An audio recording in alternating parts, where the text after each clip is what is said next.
Good morning बच्चों सामाजिक विषय का दूसरा चैप्टर आप पढ़ रहे हैं। चैप्टर है आपका पूरा पाषाण काल, और इसमें अभी तक आप लोगों ने पढ़ा पूरा पाषाण काल, मध्य पाषाण काल और नवपाषाण काल। अब आप इसमें आज पढ़ेंगे ताम्रयुग। आपका जो पॉइंट है वो आज आप पढ़ेंगे इस चैप्टर का ताम्रयुग। बच्चों 4000 ईसा पूर्व में तांबे की खोज होने के साथ साथ नवपाषाण काल जो है बच्चों वो समाप्त होता है। और तांबे और कांसे की खोज के साथ साथ ही भारत में धातु युग जो होता है वो शुरू हो जाता है। तांबे और कांसे की खोज से ही बच्चों धातु युग का आरंभ होता है। उस काल में जैसे औजार जैसे कि चाकू, कुल्हाड़ियाँ, ये सब तांबे और कांसे से बनाए जाते थे, इसलिए इस युग को बच्चों ताम्र युग कहा जाता है। धातुओं की जो खोज थी उनका उपयोग मानव जाति के लिए एक महत्वपूर्ण घटना मानी जाती है। इनकी महत्वपूर्ण घटना थी। धातुओं का जब ये उपयोग करने लगे तो अपने जीवन काल में और इस तरह आर्थिक जगत में इन्होंने काफ़ी उपलब्धि हासिल की थी। और बच्चों इनका सामाजिक जीवन जो था वो नवपाषाण काल में ही आदि मानव जो था वह समूह में साथ में रहने लगा था। समूह में रहने का कारण था जंगली पशुओं से अपनी रक्षा करने के लिए वो इकट्ठा एक जगह पे रहता था। बाद में वो गुफा से निकल के झोपड़ी में आया और इससे धीरे धीरे समुदाय के साथ साथ गांव में एकत्रित होकर के रहने लगा। और आगे चल कर के इनकी सुदृढ़ व्यवस्था हुई। प्रत्येक समुदाय में स्त्री, पुरुष, बच्चे, पशु सब साथ में ही रहते थे। और सबसे बड़ी शक्तिशाली योग पुरुष ग्राम समुदाय का मुखिया होता था। सबसे बड़ा शक्तिशाली पुरुष जिसे माना जाता था वो उस गांव का, समाज का मुखिया होता था।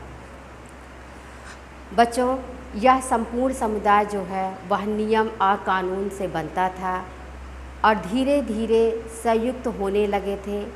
संयुक्त होने के साथ साथ इनके जो कार्य थे वह भी कई श्रेणियों में बँट गए थे। स्त्रियों का जो कार्य था वो रसोई में खाना बनाना, बच्चों की देखभाल करना, और पुरुषों का कार्य बाहर खेत में काम करना और औजार बनाना, उपकरणों की तैयारी करना, देखभाल करना, ये सब बाहर के जो काम होते थे वो पुरुष ही करते थे। और बच्चों इनका जो धार्मिक जीवन था वह यह था कि उन्होंने पशु पालना प्रारंभ किया। कृषि करने के साथ साथ मानव जो था वह पशुओं का भी महत्व जो है वो समझने लगा था। अब उसने बहुत से उपयोगी पशु को पालना प्रारंभ किया है, जिसमें कुत्ता, भेड़, बकरी, गाय, घोड़ा आदि जो पशु थे उन्हें वो पालने लगे थे। और पशुओं से मनुष्य को काफ़ी कुछ मिलता था, इनकी प्राप्ति होती थी, जैसे कि दूध मिलता था, मक्खन मिलता था, पनीर आदि ये लोग पाते थे। इनसे मांस भी इन्हें मिलता था।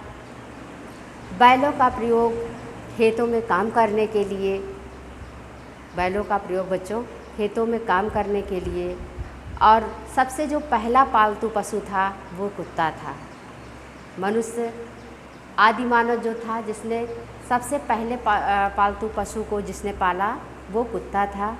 और इस तरह से मनुष्य सवारी करने के लिए खच्चर का उपयोग किया, जिसमें गधे, घोड़े और ऊँट को पालना प्रारंभ किया।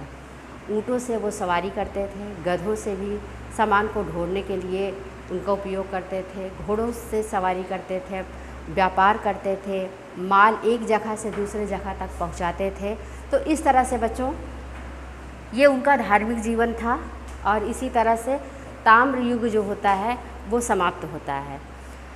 और इसी ताम्र युग के समाप्त होने के साथ साथ बच्चों आपका ये दूसरा चैप्टर भी समाप्त होता है। इस चैप्टर में आपने पूरा पाषाण काल, मध्य पाषाण काल, नवपाषाण काल और ताम्र युग को पढ़ लिया। ताम्र युग जैसा कि हमने आपको बताया कि यहीं से ही नवपाषाण काल का अंत माना जाता है, क्योंकि तांबे और कांसे का प्रयोग जो है वो औजार बनाने के लिए करने लगे थे, और औजार बनाना और उपकरण बनाने लगे थे। उपकरण बनाना और औजार बनाना ये मानव जीवन की सबसे महत्वपूर्ण घटना थी और यह सबसे उपयोगी घटना थी। तो बच्चों, अब आज आपका ये चैप्टर, दूसरा चैप्टर समाप्त होता है। जल्द ही आपको इसका रिटर्न वर्क अपलोड किया जाएगा और आप तब तक आप पहला जो है, जो भेजा गया है, उसको आप पूरा करिए। धन्यवाद।